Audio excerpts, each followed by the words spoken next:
Hey, my name is Jordan Goetz. My company is Growler Domestics, based here in Austin, Texas. So I would consider myself a overall maker. I'm really focusing in on handcrafted furniture and fabrication with steel work and metal work. I remember having a hands-on kind of just cutting stuff and putting it together and making shelves or planters or anything I could to feed that creative spark that was inside of me. And the people that were buying my first pieces were like, you should put this on Facebook and sell it.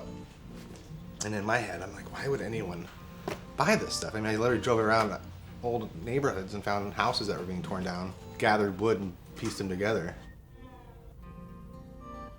There's a whole process that goes into it, from joining the wood if it has a bow in it, and then you have hours of sanding, and a lot of people don't like sanding. I don't mind it. I kind of just zone out, and it is a very meticulous process of getting something from a rough state of being into a final piece that's ready to be assembled. There's a lot that goes into it that's not seen.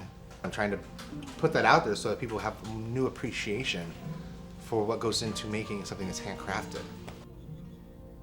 When someone comes to me with an idea, I try to open another door, another options, and give them those to go off of. Because I'm going into a blank canvas. When I start building stuff, no matter what it is and how nice it is or cool I think it is, when it's in the shop and it's just a coffee table or it's just a dining table or a cabinet, like that's all it is in the shop.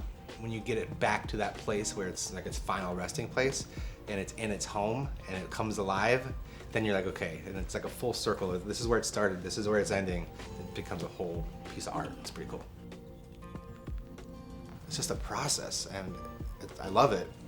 And I laugh because when people come to me like, oh, I want to make furniture, and I'm like, do you? Because it's a lot of work, it's manual labor. It's not like you're just buying table legs from tableleg.com. You're making these things, you're buying this raw steel and you're cutting it and you're cleaning it and you're welding it and you're grinding it and you're powder coating it, and then you got a table base.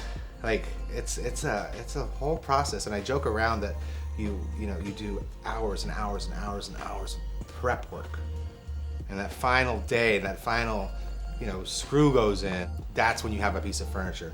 But it's not like this ain't IKEA. There are circumstances where like maybe you can't afford that tool.